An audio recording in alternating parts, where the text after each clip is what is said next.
coisas que sempre tem chamado minha atenção é ver quanto que as pessoas se preocupam com a ciência. O que a ciência tem a dizer a respeito disso? Eu percebo que muitas vezes nós, como cristãos, nós temos um temor maior pela ciência do que pela palavra de Deus. Afinal de contas, nós temos um medo muito grande de falar uma bobagem científica. Mas eu percebo que nem todas as pessoas têm medo de falar uma bobagem teológica. Nós precisamos temer falar algo que Deus não disse. Eu também fico muito impressionado em ver quantos pastores lá no meu país baseiam os seus sermões em ciência. Mas a ciência está sempre mudando. Então eles têm sempre que mudar o sermão deles também. Por quê? Hoje a ciência fala uma coisa, daqui a alguns meses, ou daqui a alguns anos, a ciência irá falar algo diferente. Ontem eu mencionei para vocês que existem duas ciências. Existe uma ciência que é a ciência naturalista. Na ciência naturalista, nada existe a não ser forças naturais. Apenas forças naturais. Mas existe uma outra ciência que é a ciência criacionista. A ciência criacionista não é religiosa, ela não procura dizer quem criou o mundo, mas ela diz o seguinte: nós temos evidências suficientes para dizer que alguém criou o mundo. Só não sabemos quem. E é sobre isso que eu gostaria de tratar um pouco hoje, olhando num aspecto específico da ciência, sobre o estudo da origem da vida. Quando nós pegamos Gênesis capítulo 1, nós olhamos que Deus fez com que toda a vida aparecesse no planeta. E Deus não criou vida através do processo de evolução. Existe um grande número hoje de pregadores no Brasil e fora do Brasil que acreditam que Deus criou o mundo através do processo da evolução. A igreja que sustenta essa posição hoje é a Igreja Católica Romana. Ela sustenta essa posição que é conhecida como evolução teísta. Em outras palavras, é como um jogo de futebol. Deus só deu o pontapé inicial na bola. E daí o resto foi acontecendo. Não. Deus criou todas as coisas. Essa é uma tentativa de juntar evolução com Gênesis capítulo 1. Então o que nós temos de uma forma específica é Deus criando o mundo e nós temos a teoria da evolução, da ciência. E à medida que nós olhamos a ciência sobre a origem da vida, vamos traçar algumas conclusões também com respeito ao que a Bíblia nos diz. Então vejamos um pouco sobre isso. A ciência tem um desejo muito grande, um interesse muito grande em procurar conhecer ou saber como surgiu o universo e como surgiu a vida. Se a ciência descobrir a resposta a estas duas perguntas, nós poderíamos reconstruir a história da natureza. Aonde a ciência evolucionista busca por evidências? Busca por evidências nessas áreas. Na astronomia, geologia, arqueologia, paleontologia, antropologia, biologia, genética, zoologia, biologia molecular, física, matemática, química e outras áreas. E a ciência criacionista busca suas evidências aonde?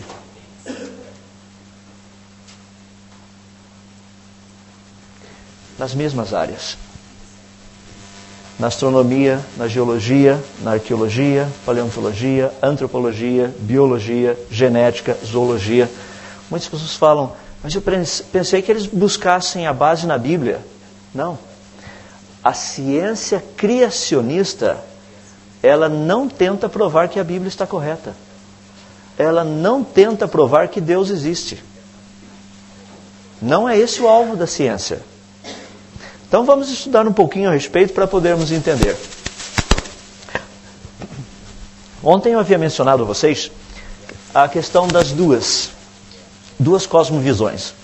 Uma delas é o naturalismo, o outro o criacionismo.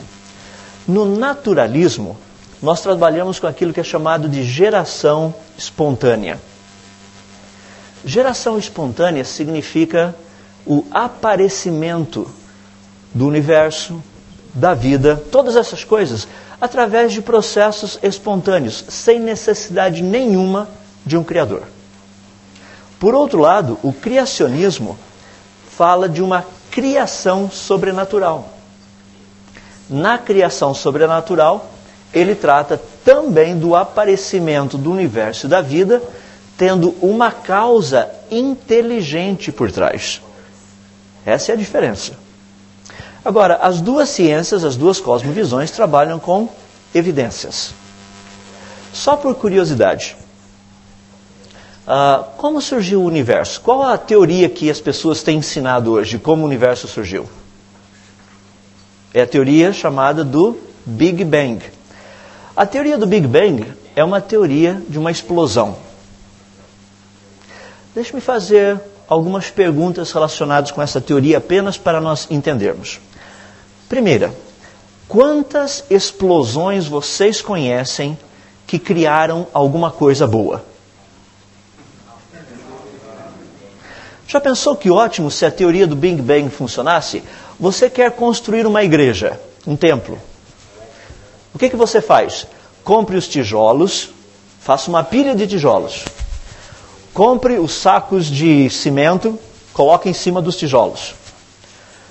Traga um caminhão de areia e jogue em cima de tudo aquilo.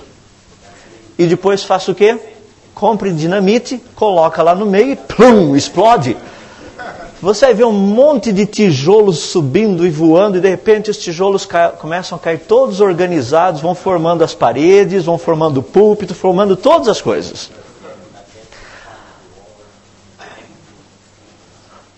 Estava pensando, sabe aquele membro da sua igreja que te dá muita dor de cabeça?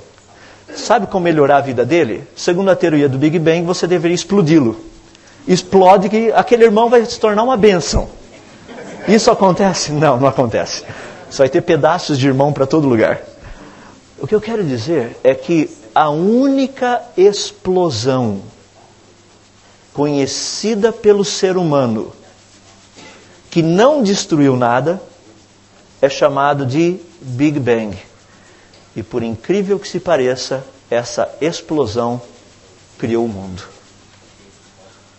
Não é impressionante? Uma explosão criou o mundo inteiro. Então nós somos resultados de uma explosão. Isso é o que nós chamamos de um evento sobrenatural. Essa parte aqui. Deixe-me dar alguns exemplos de evento sobrenatural.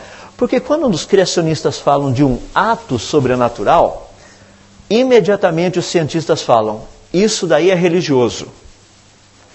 Deixe-me dar então alguns exemplos de um evento sobrenatural.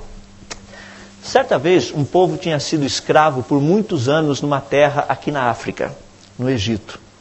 Esse povo, ao sair do Egito, eles se deparam com o mar bem na frente deles. De repente, o líder bate na água e esse mar se abre em duas partes, formando duas paredes de água. E o povo passa bem no meio, com tudo seco. Sabe o que é isso? Um evento sobrenatural. Deixa-me dar um outro evento sobrenatural. Houve um casamento muito importante e numa certa hora no casamento, parece que acabou o vinho. Então uma mulher, chamando alguns dos servos, disse, o que o meu filho mandar fazer, façam.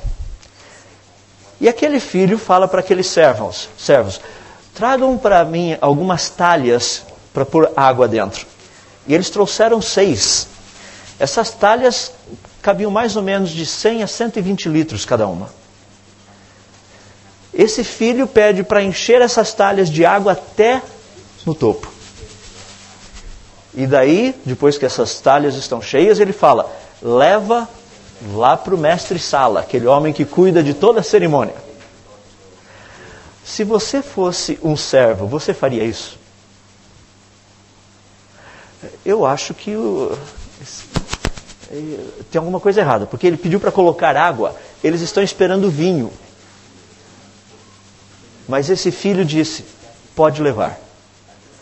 E esses servos pegam essas talhas pesadas com todo aquele vinho lá dentro.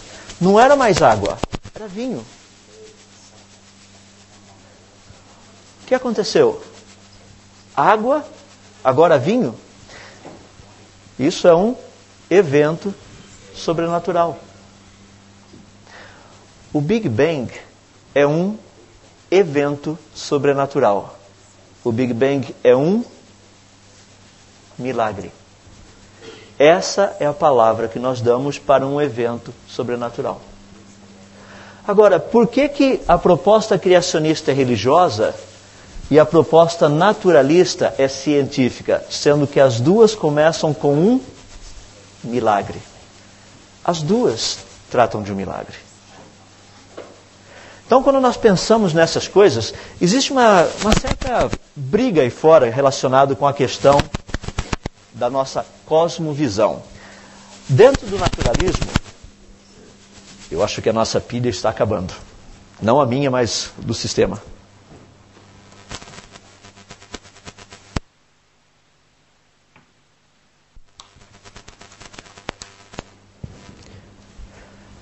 Lá no céu as pilhas não acabam.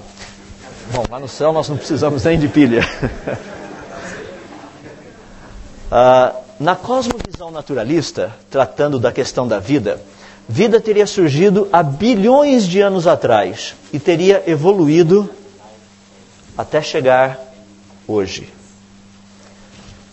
O homem teria evoluído há alguns milhões de anos atrás.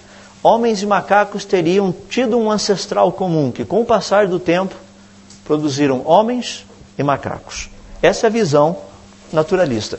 Isso é o que nós aprendemos nas escolas. Essa não é uma visão nova. Não é algo novo.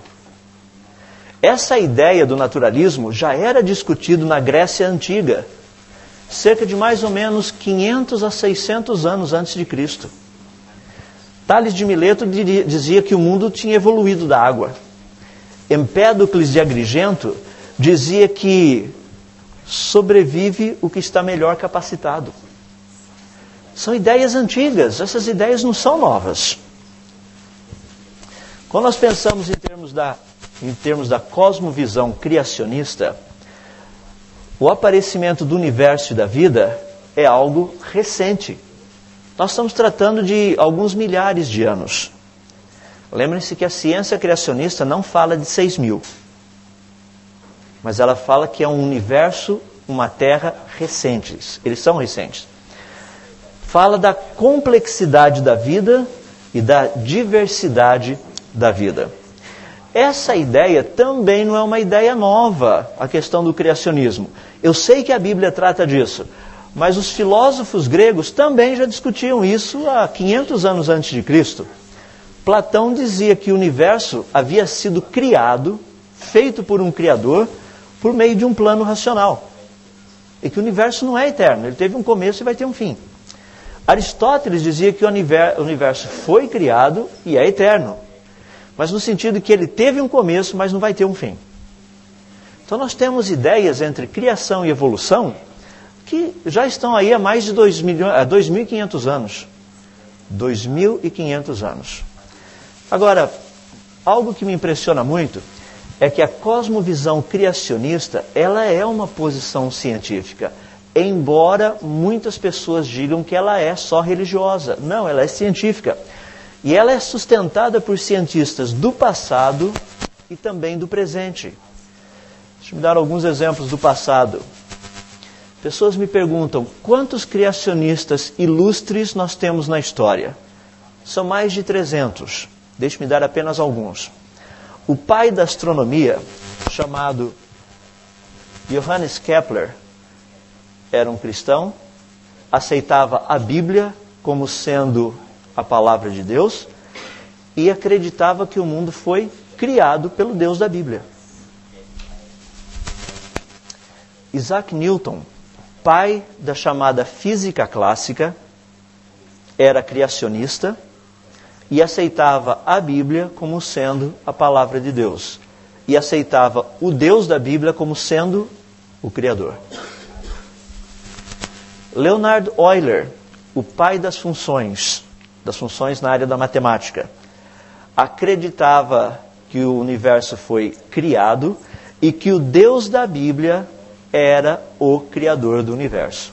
Tanto é que eu peguei uma frase de um dos seus livros que dizia o seguinte: sendo que a estrutura do universo é a mais perfeita e o trabalho de um sábio criador, nada acontece no universo sem que uma regra de um máximo ou de um mínimo apareça. James Clerk Maxwell, pai da eletricidade e magnetismo, cristão, acreditava que o mundo foi criado e que o Criador era o Deus da Bíblia. James Prescott Joule, pai da termodinâmica, acreditava que o mundo foi criado e que o Criador é o Deus da Bíblia. A frase que eu tirei ali é de um livro de termodinâmica, mas parece até livro de literatura evangélica. Vejam só o que ele dizia. O próximo passo, após o conhecimento e a obediência à vontade de Deus, deve ser conhecer algo sobre os seus atributos de sabedoria, poder e bondade, manifesto nas obras das suas mãos. Livro de termodinâmica. As pessoas falam, mas esses são homens lá do passado. Tem alguém mais recente? Temos o pai dos foguetes, Wernher von Braun. Dr. von Braun acreditava que o universo foi criado e que o Criador do universo é o Deus da Bíblia. Eu citei apenas alguns, são mais de 300 deles. Homens e mulheres que acreditavam que o universo foi criado e a maioria deles acreditava que o universo foi criado pelo Deus da Bíblia. Meus irmãos, quando vocês estiverem pregando o livro de Gênesis, não fiquem preocupados em afirmar que Deus criou o mundo. Pensem naquela passagem de Hebreus capítulo 12, dizendo assim: visto que temos a rodear-nos tão grandes nuvens de testemunhas, esses homens que viveram, fizeram ciência, eram homens que chegaram à conclusão que esse universo, a vida, foi criada. E que o Criador, pela fé, eles entenderam que é o Deus da Bíblia. Eu gostaria então de tratar dando alguns exemplos práticos para nós podermos entender como que essa questão toda funciona.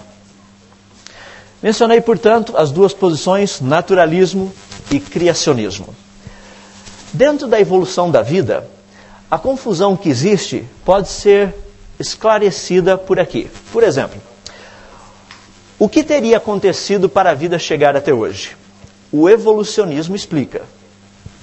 A evolução foi o que aconteceu.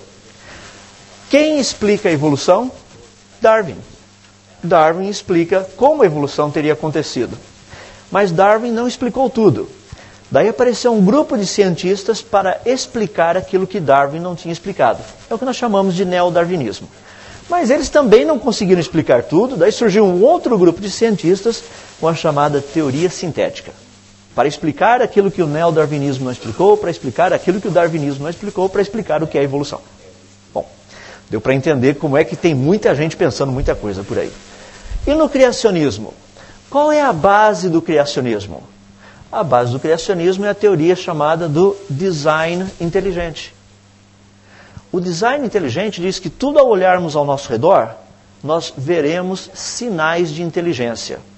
Agora, o que explica a existência desses sinais de inteligência? É o criacionismo.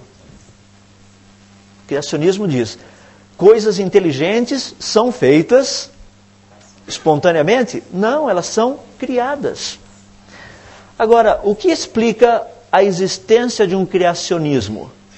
É a teoria da criação especial, que diz que se as coisas foram criadas, é porque existe um Criador. Isso tudo é ciência. E quando nós perguntamos quem é o Criador? Daí nós entramos no criacionismo religioso. Aí nós temos o criacionismo que a Bíblia nos dá, o criacionismo que os muçulmanos acreditam e vários outros criacionismos religiosos que existem pelo mundo afora. Portanto, a ciência trabalha só nesse nível. Porque a ciência não tem como responder quem é o Criador. Então, deixe-me dar alguns exemplos práticos para nós podermos entender como que as coisas funcionam. Sinais de inteligência. O que significa isso? Aqui nós temos duas formações rochosas. Essa daqui, essas rochas, ficam na Rússia. Essas outras nos Estados Unidos. Essa formação rochosa, o que vocês estão vendo, é resultado da erosão do vento e da chuva. E essas daqui? Será que não foi o vento e a chuva também? Muito vento, muita chuva ali formou o rosto dos 4 presidentes americanos na rocha. É só deixar o tempo passar, milhões de anos de vento e chuva, você teria a face dos presidentes. Não. Embora as duas sejam rochas, nessa daqui nós temos o quê? Sinais de inteligência. A ciência sabe disso. Tanto é que hoje, ao estudar a natureza, os cientistas sabem que a natureza possui um design. A pergunta que a ciência procura responder hoje é se este design foi intencional ou não. Se esse design, esse planejamento que nós vemos na natureza foi intencional, então existe um Criador. Se não foi intencional, não tem Criador. O que os evolucionistas têm dito? Os evolucionistas dizem que o design não é intencional. Dr. Francis Crick, que já é falecido, ele dizia o seguinte: os biólogos devem constantemente ter em mente que o que eles veem não tem design intencional, mas evoluiu. Dr. Richard Dawkins, zoólogo britânico, diz o seguinte no seu livro O Relojoeiro Cego: a biologia é o estudo de coisas complexas que dão a impressão de ter um design intencional. Não é interessante que todo mundo está falando de design intencional? Por exemplo, essa caneta aqui tem um design intencional. Por que ela é meio gordinha? Por que ela não podia ser uma caneta tão magrinha? Porque aqui dentro tem um sistema que produz laser. É por isso que ela é mais gordinha. Tem pilha aqui dentro. Mas é uma caneta também, que geralmente funciona. Então você tem um planejamento. Tem 2 furinhos aqui em cima. Esses furinhos não são resultados aleatórios. Foram planejados para quê? Para que o laser funcionasse como deveria. Planejamento. Quando nós falamos a respeito de planejamento, essa é uma ideia muito antiga. Praticamente no ano de 1802, William Paley publicou uma série de artigos em formato de um livro. E num deles ele trata da chamada tese do relojoeiro. Ele dizia o seguinte, que se você ao sair por aí encontrar um relógio, esse relógio diria uma única coisa, ele provaria uma única coisa. Qual? É que existe um relojoeiro. Você não saberia quem perdeu o relógio, provavelmente. Você não saberia por que o relógio foi parar lá, mas você saberia que existe um relojoeiro. Paley disse, sendo que o universo mostra um design, é óbvio que o universo teve um designer, um projetista. Isso é óbvio. Então a ciência trabalha com essa questão. O ponto principal que nós temos é o seguinte: aceitar que existe um Criador é científico, é perfeitamente científico. Embora ensina-se que não, mas é uma questão de causa e efeito. Se você estiver passando ali fora e de repente cai um ovo na sua cabeça, como que esse ovo caiu na sua cabeça? Se olhar para cima, vai falar, ou alguém jogou um ovo para cima, ou um pássaro passou lá em cima e jogou esse ovo para baixo. Um dos dois. Você não vai acreditar que o ovo surgiu do nada e caiu na sua cabeça. A existência de um ovo, e esse ovo caindo na sua cabeça, mostra o quê? Causa e efeito. O efeito foi o ovo cair na sua cabeça. A causa é quem jogou o ovo. Ou o pássaro ou uma pessoa. Então, quando nós tratamos da ideia da existência de um Criador, isso é perfeitamente científico. Mas aceitar quem é o Criador, essa é uma questão de fé. Eu não sei quem é o Criador, a não ser pela fé. É por isso que o conhecimento de Deus vem pela pregação, não vem pela ciência. A ciência nos ajuda a termos algumas ideias, mas a ciência não tem condição de nos dizer quem é o Criador. É por isso que o ministério que nós temos de pregar a palavra é tão importante. Porque é pela palavra que as pessoas chegarão ao conhecimento do Deus Criador. Pela ciência, eles podem chegar ao conhecimento do Criador. E vão terminar aonde? No inferno. Não vai ajudar em nada. Mas pela palavra do nosso Deus, eles poderão conhecer quem é o Criador e ter as suas vidas consertadas. Michael Denton, biólogo molecular, ele colocou a coisa de uma forma que eu creio que nós poderemos entender. Deixe-me perguntar, esse rapaz aqui, ele está segurando o quê? Pensa bem. O que ele está segurando? Nada. Ele não está segurando nada. Você consegue segurar o sol? Não. Mas não parece que ele está segurando o sol? Parece, mas ele não está. Olha o que o Dr. Denton disse. Pelo contrário, a inferência do planejamento, a teoria da criação, é uma indução puramente a posteriori. A posteriori significa depois que eu examino as circunstâncias, as evidências. Você chega, tem uma pessoa deitada, você ouve o coração, tenta o pulso, nada. Está morto. Você não chega, uma pessoa está meio ali assim, você fala, morreu, pode enterrar. Não. A posteriori significa depois que você examina a evidência. Então, é uma indução puramente a posteriori, baseada numa aplicação inexoravelmente consistente da lógica e da analogia. Vejam a última expressão que está em amarelo. A conclusão pode ter implicações religiosas. Pode ter. Mas não depende de pressuposições religiosas. Então vamos ver um pouquinho que coisas são essas. Vamos trabalhar um pouquinho porque é muito interessante isso. O mundo é feito de coisas complexas, completas e diversificadas. Por que uma ave voa e eu e você não voamos? Você fala, mas eu não tenho asa. Mas o que faz com que a asa da ave voe? É a sua forma. É a forma da asa e a forma das penas. O avestruz também tem asa, mas não voa. Por mais que ela bata as asas, não vai sair do chão. Há necessidade de um desenho, de um planejamento. O formato da asa dos pássaros é que faz com que eles voem. Como teria surgido, portanto, a vida? Porque a vida é algo complexo. A ciência tem uma lei. A lei da ciência é a lei da biogênesis. Essa lei diz, vida gera vida. Essa é a posição científica sobre a origem da vida. Não é interessante? Vida gera vida. E como é que ficam os naturalistas que dizem que algo que não era vivo agora passou a ser vivo?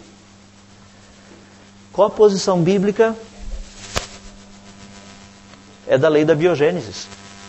A Bíblia diz que Deus, que é vivo, criou seres vivos. Exatamente igual à lei da ciência. Nada diferente. A ciência diz que vida gera vida. Quando nós olhamos na Bíblia, é exatamente o que acontece. Deus cria plantas, que são formas de vida. Deus cria animais, os aquáticos, as aves e os terrestres, que são formas de vida. E Deus cria o ser humano. Perguntar para vocês, quando nós olhamos ao nosso redor, nós vemos, portanto, uma complexidade. Uma complexidade muito grande.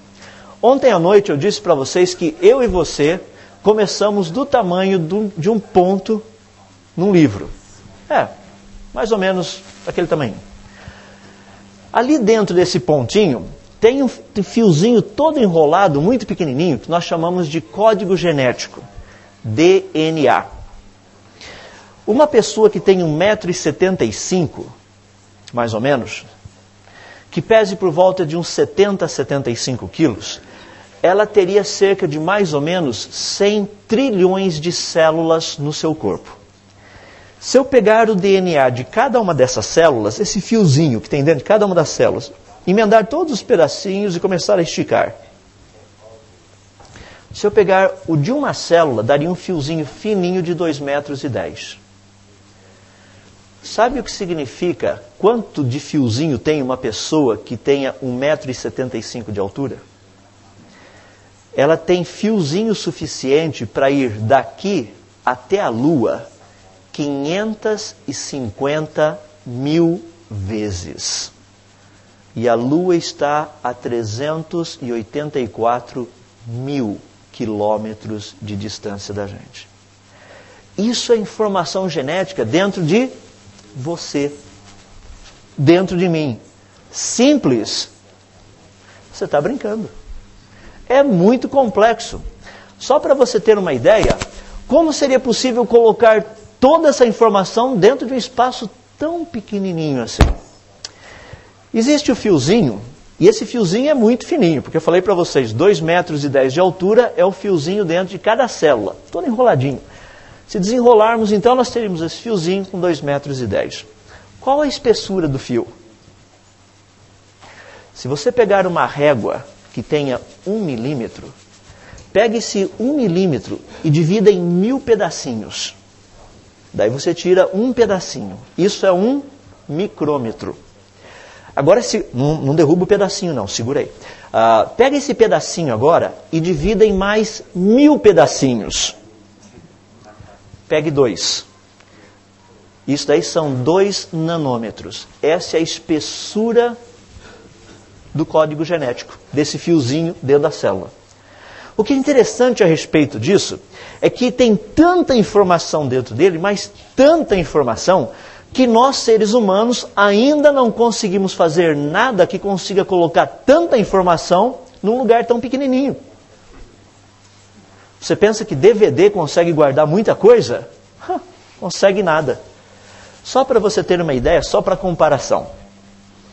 Os cientistas, algumas décadas atrás, eles conseguiram fotografar todas as páginas de uma Bíblia, todas elas, e colocar num pedaço de filme de 3 centímetros por 3 centímetros. Mas se nós pudéssemos usar a capacidade do DNA de guardar informação, sabe quantas páginas de quantas Bíblias você colocaria em 3 por 3? Tem uma ideia? Que tal 1000? 1000 páginas de todas as Bíblias. Não, daria para nós colocarmos nesse mesmo espaço todas as páginas de 7 trilhões e 700 bilhões de Bíblias. Essa é a capacidade do DNA de guardar informação. Sem dúvida isso evoluiu, vocês não acham? Não. Isso é resultado de uma criação muito inteligente. Só para comparação, o DNA de uma ameba, que é um bichinho muito pequenininho, a gente não consegue nem ver a olho nu, tem tanta informação ali dentro, que toda a informação nele daria para, literalmente, preencher mais de 1000 enciclopédias britânicas. Aqui é uma enciclopédia gigantesca, são 32 volumes o negócio, desse tamanho, com uma média de 500 a 800 páginas cada volume. Extremamente complexo. E essas letrinhas estão todas sequenciadas certinhas. O que está escrito nessa frase? Acho que vocês... Esse é um dialeto estranho. Vamos tentar um outro dialeto. E agora? E agora? Ah, agora ficou fácil, né? Tudo como novo para cada item. As letras são as mesmas. Olha aqui em cima e olha aqui embaixo. Eu só mudei o espaço. No nosso código genético, se você trocar um espaço, a pessoa iria nascer ou sem os olhos, ou sem as orelhas, ou sem a cabeça. Quer dizer, muitos já estão sem cabeça por aí hoje em dia, mas só para você ter uma ideia, qualquer troca, vida não aconteceria. E os cientistas nos dizem que, milagrosamente, tudo deu certo, espontaneamente. Seria mais ou menos como um livro. Imagina um livro que explodiram uma gráfica e, resultado da explosão, nasceu um livro. Com tudo escrito certinho, na língua que você entende ainda. Porque o código genético, ele é comparado a um livro. Nas suas letras, nas suas palavras, no texto, nos seus capítulos. E cada célula do nosso corpo é um livro completo com toda a receita de como fazer você. Essa é uma grande complexidade e os cientistas dizem que essa complexidade não é resultado de processos naturais. Não é. Quando nós falamos de complexidade, as pessoas me falam, não, mas os cientistas falam de vida simples. Ah, é? Vocês já ouviram falar da salmonela? Salmonela é uma bactéria que às vezes aparece no ovo. Então, se você come um ovo com salmonela, você fica doente. Essa é a salmonela. Olha que coisa interessante. A salmonela, ela tem de 8 a 15 motores muito pequenininhos. O nosso cabelo, ele é furado. Eu só não vou tirar o meu porque tem poucos, mas senão eu ia tirar um aqui para você ver. Todo cabelo tem um furinho dentro. Dentro desse furinho de cabelo, daria para nós colocarmos 8 milhões desses motorzinhos, um do lado do outro. De tão pequeno que é esse motor. Que motor mais estranho é esse? Porque ele é um motor que ele gira a mais ou menos 100 mil rotações por minuto. Ele gasta 1/4 de rotação para parar e começar a girar no sentido contrário, a 100 mil rotações por minuto. O ser humano não construiu nenhum motor que tenha condição de fazer isso. E a pergunta que nós fazemos é, esse motor surgiu como? Foi surgindo por partes? Foi evoluindo por partes? Primeiro apareceu o eixo, depois apareceu o rolamento, depois Não faz sentido isso. O motor tem que ter aparecido todo de uma vez só, completo. E só para você ter uma ideia, a salmonela tem todo um mecanismo dentro dela de como fazer o motor. Primeiro ela monta a parte central do motor, estabelece a base desse rotor, coloca a ponta, que vai ser a ponta por onde internamente ele vai estar girando, cria um semi-eixo, coloca uma broca na ponta, perfura a parede da membrana celular, prende o motor, fura e coloca um anel de vedação para não ter infiltração dentro da célula. Daí ele monta uma pequena haste flexível. Terminando de montar essa haste, joga fora a pontinha que ele não vai mais precisar, cria um sistema de conexão e monta um pequeno molde. Montando esse molde agora, aqui dentro é furado, ele começa a mandar algumas proteínas que vão se montando até formar uma hélice, igual a hélice do motor de polpa de um barco. Milhões de hélices. Pré-moldado. Vida simples. Quem disse que existe vida simples nesse planeta? Não existe vida simples. Toda a vida que nós conhecemos é altamente complexa. Só para termos algumas ideias que são bem interessantes, olha alguns sistemas bem simples. As abelhas. De vez em quando nós saímos por aí e você vê uma abelha voando. Vai a abelha, bzzz. Daqui a pouco a abelha volta lá para a colmeia. E dentro da colmeia, a abelha faz um tipo de uma dança. Algumas abelhas. Elas ficam movimentando para lá e para cá, dentro da colmeia. Só que o ângulo que elas estão movimentando é o ângulo da comida, aonde elas encontraram comida, em relação ao sol. Elas estão dizendo para outras coleguinhas delas, outras abelhas, aonde está a comida. Então elas estão dizendo, essa é a direção que eu estou movimentando em relação ao sol, essa é a direção que vocês têm que ir para encontrar comida. Daí elas perguntam, tá, mas a que distância? Ela fala também. Ela faz umas danças estranhas, ela faz assim, ó, bzz, bzz, ou então, bzz, bzz. Essa distância que ela percorre dentro da colmeia é proporcional à distância que as abelhas terão que percorrer para chegar aonde está a comida. Sabe o que é isso? Na matemática nós chamamos isso de cálculo vetorial. Já imaginou que bonitinho? Você levanta de manhã cedo, olha lá fora, tem aquele monte de abelhinhas todas indo para a escola para aprender cálculo vetorial. A abelha não aprende, já nasce com isso. Eu fui para a escola, gastei 4 anos aprendendo isso, e a abelha já sabe. Quem colocou esse tipo de sabedoria na abelha? Da onde surgiu essa sabedoria que a abelha tem? É muito complexo.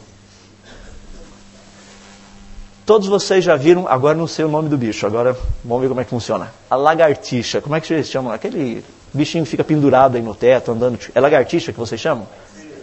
Sim. Quem daqui já não falou assim, vai cair? Aquela lagartixa vai cair. Não cai. Vocês já viram que ela sobe a parede, anda lá no teto e corre para lá e para cá e ela não cai? Por que ela não cai? Os cientistas têm estudado a pata da lagartixa. O que eles descobriram é que na pata da lagartixa tem uns pequenos fiozinhos desse tipo. São cerca de mais ou menos 500 mil fiozinhos na pata dela. E esses fiozinhos pequenininhos se dividem em centenas de fiozinhos menores. Esses pequenos fiozinhos, quando ela anda, esses fiozinhos fazem contato, ou seja, elétrons da pata da lagartixa fazem contato com os elétrons da superfície e a lagartixa fica num sistema de liga-desliga. Se está ligada, ela está grudada. Se desligou, pronto. Tchuc. Liga, desliga, liga, desliga. Como que a lagartixa criou esse sistema? Os naturalistas dizem que isso foi resultado do acaso. Tudo mostra que foi resultado de um planejamento. De um grande planejamento. Tanto é que nós temos na ciência uma área chamada informação. A informação pela ciência só pode ser produzida como resultado de atividade mental. Uma frase é resultado da atividade de uma mente. Toda essa informação que nós encontramos na vida é resultado do quê? Da atividade mental do Criador. Não é exatamente isso que a Bíblia nos diz? A Bíblia nos diz que Deus criou plantas, animais e o ser humano. Todas essas coisas foram criadas, todos esses seres foram criados com grande sabedoria. Salmo 104, verso 24 diz que a terra está cheia de seres que o Senhor Deus criou. E todos eles foram feitos com sabedoria. Mas nós perguntamos, e essa variedade que nós temos hoje? São tantos animais, tanta coisa diferente. Será que todos eles não vieram de uma origem comum? A ciência no passado dizia que sim. Isso aqui é um desenho que nós encontramos muito nos livros. Eu quero dar esses exemplos para que os irmãos vejam que muitas vezes coisas que estão sendo ensinadas, a própria ciência já viu que está errada. Estão erradas. Olha esse exemplo. Ensinava-se que estes embriões, por serem muito parecidos, logo no comecinho, depois deles terem sido gerados, por serem muito parecidos, implicava num ancestral comum. Então, por muitos anos, a similaridade entre eles foi usado como evidência de que todos os seres vivos vieram de um único ser vivo. Bom, para eu destruir esse argumento, eu precisaria provar o quê? Que eles não são iguais. Mas como provar que eles não são iguais? É simples. Isso daqui foi um desenho feito por um homem. Isso aqui é uma fotografia. Parecidos? Não. Viemos de um ancestral comum? Não. Deixa eu dar um exemplo, porque os cientistas gostam de fazer comparações. Nós temos no nosso corpo uma substância química que nós chamamos praticamente de citocromo C. Não é vitamina C, não. É o citocromo C. Pegaram 47 formas de vida e começaram a comparar quais eram as mais parecidas. Sabe quem tem o citocromo C mais parecido com o da cobra?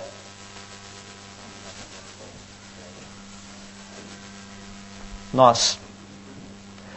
Se nós olharmos por este lado, os seres humanos deveriam ter vindo das...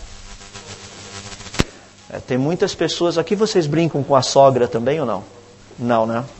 Vocês são um povo mais santo do que nós, os brasileiros. Porque lá o pessoal diz que a sogra, a mãe da esposa, geralmente é uma víbora, é uma cobra. E algumas pessoas falaram que eu acabei de achar prova científica para isso. Eu falei, não é esse o caso, não. Não é. Mas a ciência faz o quê? Pega coisas parecidas para dizer que foi isso que aconteceu lá no passado. Quando os cientistas compararam o material do chimpanzé e do ser humano, sabe o que eles descobriram? Esse material genético? Eles descobriram que os dois são totalmente diferentes. Eles achavam que o ser humano e o chimpanzé seriam muito parecidos. Não foi isso que eles encontraram. Você sabia que o material genético do ser humano é muito mais parecido com o material genético do rato do que do chimpanzé? Então, se nós evoluímos dos ratos, não dos chimpanzés. A ciência está numa confusão hoje em dia, porque eles não sabem qual foi o nosso antepassado. Há pouco tempo atrás eu estava dando uma palestra lá no Brasil para crianças do primeiro grau. E assim que eu terminei de dar a palestra, um dos meninos veio conversar comigo, um menino de mais ou menos uns 10 anos. Ele chegou e falou assim, mas nós aprendemos que o homem evoluiu do macaco. Tá bom. Deixa-me fazer algumas perguntas para você. O seu pai é um macaco? Ele falou, não, meu pai não é um macaco. Tá. E o pai do seu pai, o seu avô, ele é macaco? Ele falou, não. E o pai do seu avô, ele é macaco? Não. E o pai do seu avô é macaco? Eu falei, eu acho que não. E o pai do seu avô é macaco? Eu acho que não. E o pai do seu avô é macaco? Não, eu acho que não. Daí eu perguntei para ele, quem foi o macaco na sua família? O menino olhou para mim e falou, mas então a gente não veio do macaco? Eu falei, olha, a minha família não, só se a sua veio. A minha não veio. A minha, todos foram seres humanos desde o começo. Existem similaridades? Existem, nós sabemos disso. É por isso que a ciência trabalha. Nós temos que aprender a trabalhar com essas similaridades, porque similaridades muitas vezes são variações. Por exemplo, nós temos um conceito chamado microevolução. Microevolução é variação dentro de um mesmo grupo de animais. Você pode encontrar um lagarto maior, um lagarto menor, um lagarto com a pele mais escura, um lagarto com a pele mais clara, um lagarto com a cabeça maior, um lagarto com a cabeça menor, mas essas são variações. Os evolucionistas acreditam que pequenas variações iriam produzir uma espécie diferente. Ou seja, os lagartos foram mudando devagarzinho até chegar a ser aves. E a pergunta que eu sempre faço é essa: vocês já viram alguma coisa assim? Não. Nós conhecemos o pássaro. Agora, isso não existe. Deixe-me ilustrar então. O processo de microevolução significa pequenas variações. Macroevolução, grandes variações. Vejam só. Não é interessante? Microvariação é desse jeito. Macrovariação pode ser, talvez daqui para lá ou de lá para cá. Olha como são parecidos. Você vai me dizer que os cachorros estão evoluindo em seres humanos ou que os seres humanos estariam se tornando em cachorros? Não são simpáticos os dois? Olha só. Iguaizinhos.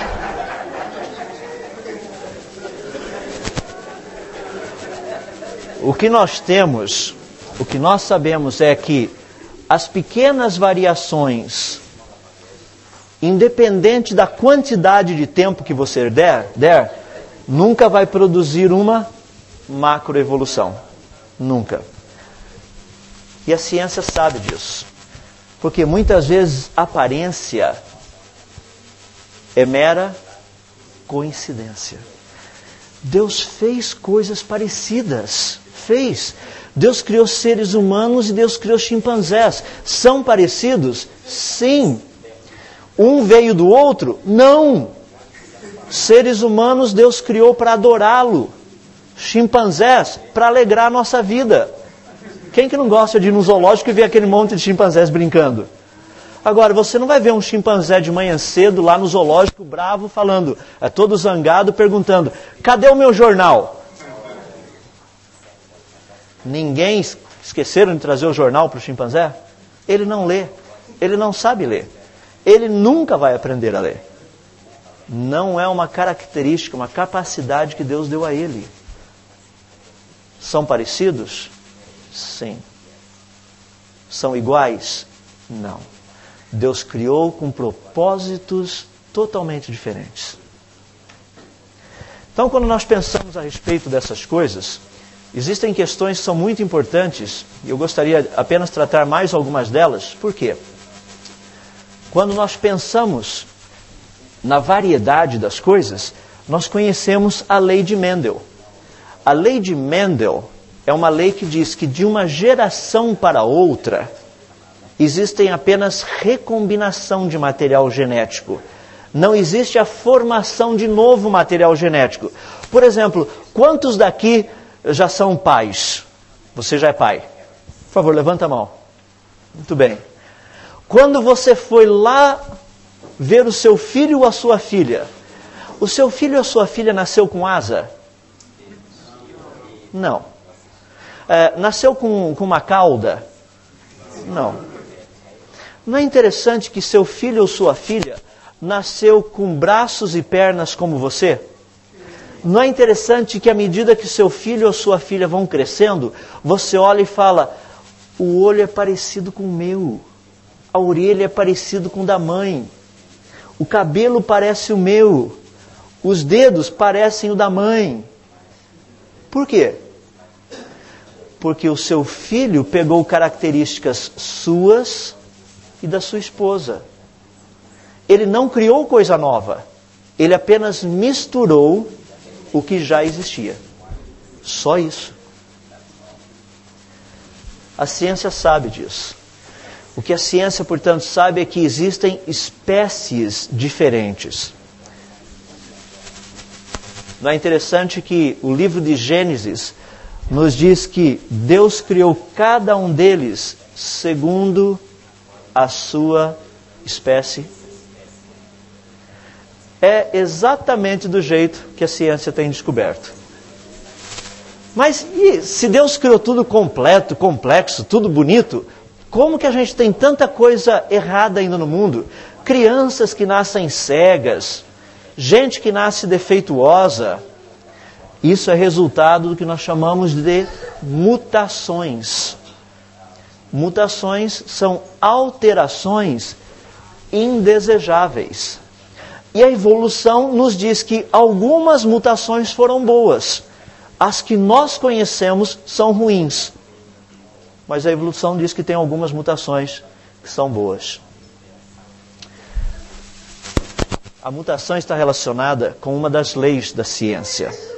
Ela está relacionada com uma lei que diz que a tendência normal dos sistemas é piorar, não é melhorar. E não é a nossa experiência. Quem daqui já não comprou algo novo que com o passar do tempo foi usando e ficou velho? Quem não comprou uma roupa nova, com o passar do tempo a roupa foi ficando velha, foi rasgando? Quem não comprou um sapato que à medida que foi usando o sapato ficou velho, furou, você precisou até jogar fora?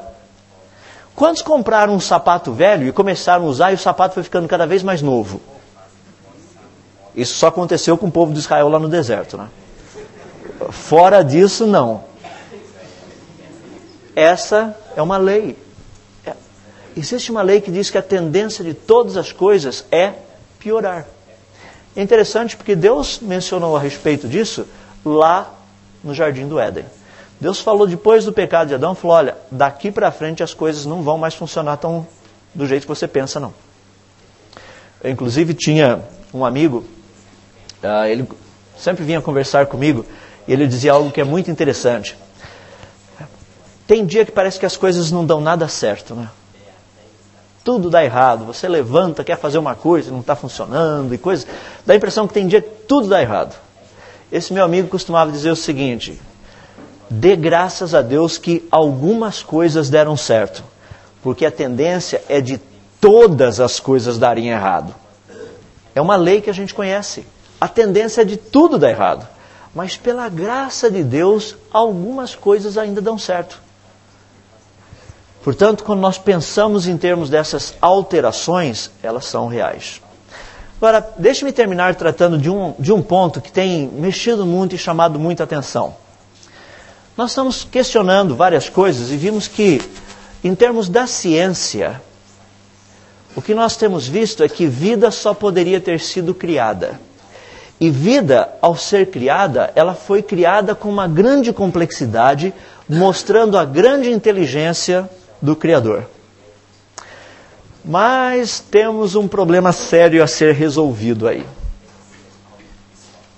E o problema é real. A origem da raça humana. Será que todas as pessoas teriam vindo de um mesmo casal? Olha a diferença. Como seria possível todos termos vindo de um mesmo casal?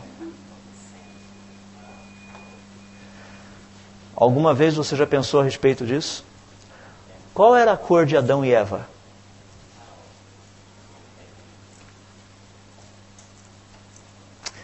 Esse é um assunto que por muitos anos ficou aqui na minha cabeça, martelando. No sentido, pensava, tem que ter uma resposta. E eu comecei a conversar com pessoas, a procurar. Só algumas coisas do que a ciência tem descoberto. Será que todos nós viemos de um mesmo casal? Sabe qual a resposta da ciência? Sim.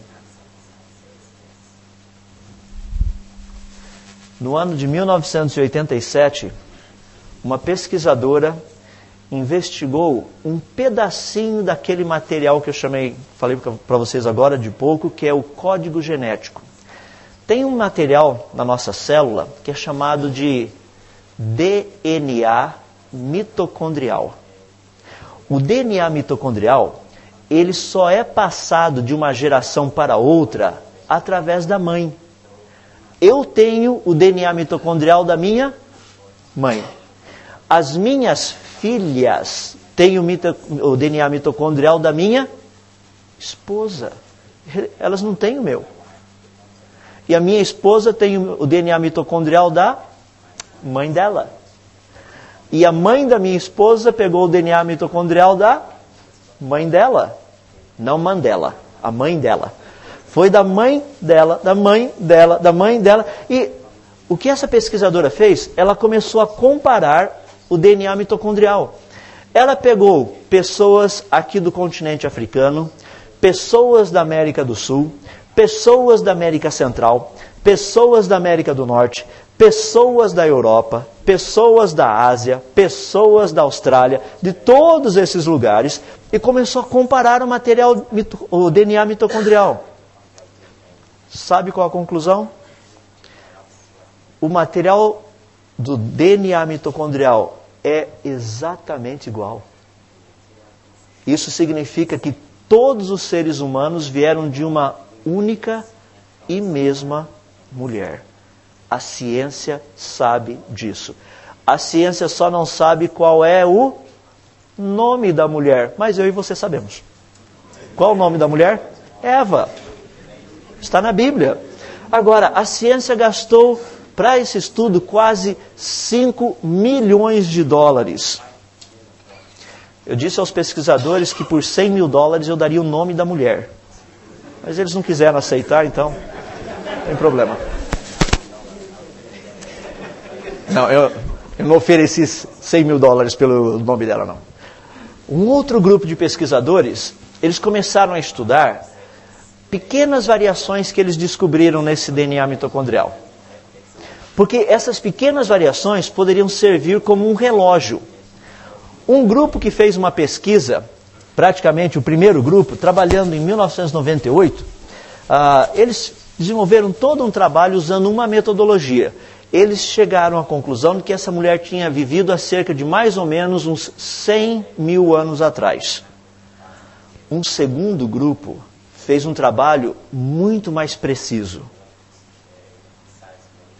Sabe quando que a Eva mitocondrial andou no nosso planeta, segundo esse segundo grupo de pesquisadores? Entre 6.000 e 6.500 anos atrás. Foi publicado numa revista científica. Eles chegaram a essa conclusão de que a mãe de todos os seres humanos viveu nesse planeta há 6.000 anos atrás aproximadamente. Eles usaram o que para isso? A Bíblia? Não, eles usaram o DNA mitocondrial. Então, só para nós terminarmos, porque quando nós pensamos a respeito de tudo isso, a Bíblia nos diz o quê? É verdade. Deus disse, façamos o homem à nossa imagem. A imagem de Deus o criou, homem e mulher os criou. E o que Adão disse à sua esposa? Adão deu à sua mulher o nome de Eva, pois ela seria mãe de toda a raça humana. Não é interessante que eu e você fazemos parte da mesma família? E as pessoas vêm e me perguntam, não, mas espera aí, se nós somos a mesma família, olha a cor da pele é diferente. Isso é só o lado de fora. O lado de dentro é todinho igual. Agora, as pessoas vêm e me perguntam, falam, mas como que é possível? É diferente. Então vejamos só um estudo rápido para terminarmos. Qual seria a cor de Adão e Eva? Qual seria a cor de Adão e Eva? Uma coisa nós sabemos, Eva tinha a mesma cor de Adão. Porque Deus pegou o material de Adão para fazer a Eva. Então, Eva tinha a mesma cor de Adão. Nós sabemos disso. Então, se a cor de Adão fosse, a cor da pele fosse escura, Eva teria uma cor de pele escura. Se a cor da pele de Adão fosse clara, Eva teria uma cor de pele clara. Então vejamos como funciona. Em questão de cor de pele, o que normalmente acontece é algo mais ou menos assim. Pai e mãe. Eu vou simbolizar a possibilidade de cor de pele usando letras. Por exemplo, a cor da pele do pai, eu vou usar o símbolo de 2 letras. E a cor da pele da mãe, também vou usar o símbolo de 2 letras. O filho, quando nasce, ele pega uma das letras do pai e uma das letras da mãe. É assim que vai misturando. Então, por exemplo, só para ilustração. Digamos que o pai seja M maiúsculo, M minúsculo. Eu vou chamar Emão, Eminho. E a mãe também fosse Emão, Eminho. O que aconteceria? O filho poderia pegar o Emão do pai e o Emão da mãe. Daí o filho seria Emão, Emão. Ou o filho podia pegar o Emão do pai e o Eminho da mãe. Daí o filho seria Emão, Eminho. Ou o filho podia pegar o Eminho do pai e o Emão da mãe. Daí o filho seria Eminho, Emão. Ou o filho podia pegar o Eminho do pai e o Eminho da mãe. Daí o filho seria Eminho, Eminho. O que isso significa?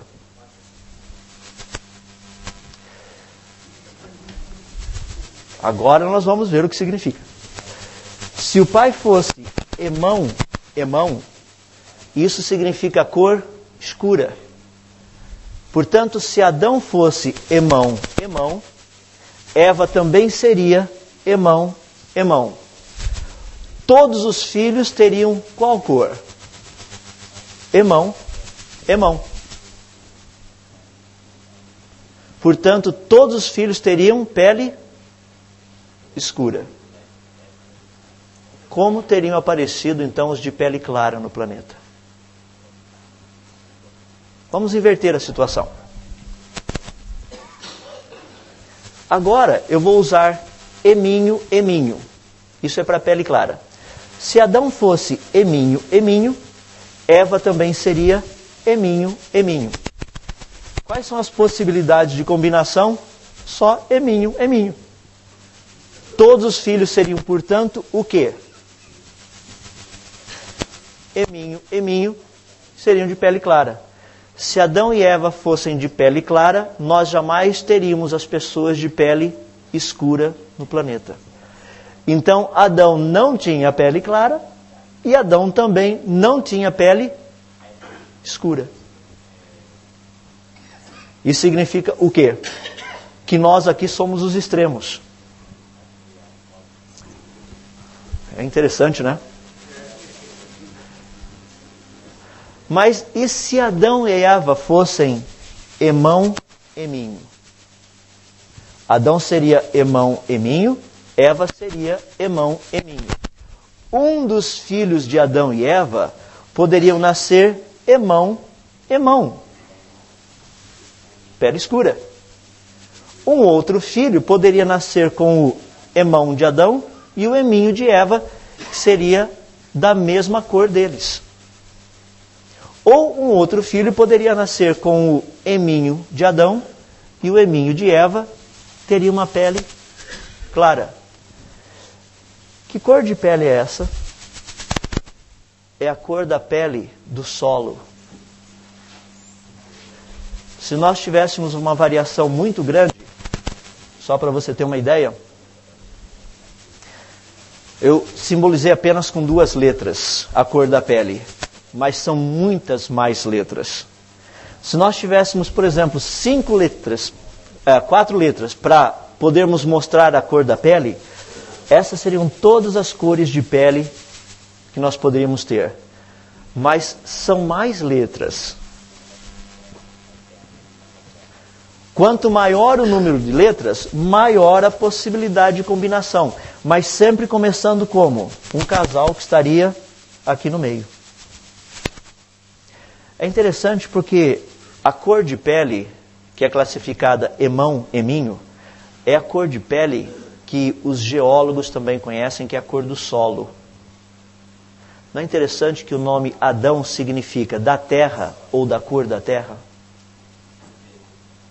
A Bíblia é perfeitamente correta em todas as suas afirmações, até no que diz respeito à cor do casal inicial. Portanto, só algumas conclusões. Será que a Bíblia é o livro de número 67? Não. Porque as Escrituras são a revelação específica de Deus para nós. A natureza é a revelação geral. Pela natureza, o homem sabe que existe um Criador. Pelas Escrituras, o homem sabe quem é o Criador. Será que a natureza também não seria uma revelação proposicional? Não, porque no estudo da natureza, os cientistas eles interpretam a natureza de acordo com as suas crenças. Um cientista que crê que Deus não existe, ele vai interpretar a natureza como sendo algo sem Deus. Já quem crê que Deus existe, vai interpretar a natureza como sendo uma criação. A natureza, desculpe-me, quando eu trato de fato e interpretação, o que é verdade científica? Porque as pessoas chegam e falam para mim, não, mas o cientista falou. E daí? O que pode ser considerado verdade científica é aquilo que os cientistas concordam como sendo verdadeiro num dado período da história. Acreditou-se há 150 anos atrás que uma pessoa, quando estava muito doente, a melhor maneira de curá-la era tirar sangue. Então a pessoa chegava doente lá num hospital, eles tiravam o sangue e a pessoa morria. E daí os médicos falavam, fizemos tudo o que foi possível. Fizeram tudo errado. Não é para tirar sangue. A ciência achou que tirando o sangue iria resolver o problema das pessoas. A ciência estava errada. As duas últimas. A ciência, ela é tendenciosa, ou seja, ela é livre de preconceitos? Não. Esse foi um pedaço de um artigo que eu peguei numa publicação científica. Olha o que estava escrito na revista Nature. Mesmo que todos os dados apontem para um designer inteligente, ou seja, para um criador, tal como hipótese deve ser excluída da ciência por não ser naturalista. Mesmo que tudo indique que existe um Criador, a ciência não pode aceitar essa ideia. A ciência é livre de preconceitos? De forma nenhuma. Então qual é o papel da ciência? Muitas pessoas têm colocado o papel da ciência como sendo magisterial, ou seja, a ciência está acima das Escrituras. Se a ciência disse, a Bíblia tem que concordar. Não, é o contrário. Se a Bíblia disse, a ciência tem que concordar. É a ideia de ministerial. Portanto, quando nós pensamos nessa questão da ciência, existe uma briga muito grande? Existe. Existem duas ciências, a ciência evolucionista e a ciência criacionista. A ciência naturalista, que é evolucionista, o que eles estão fazendo conosco, com os cristãos?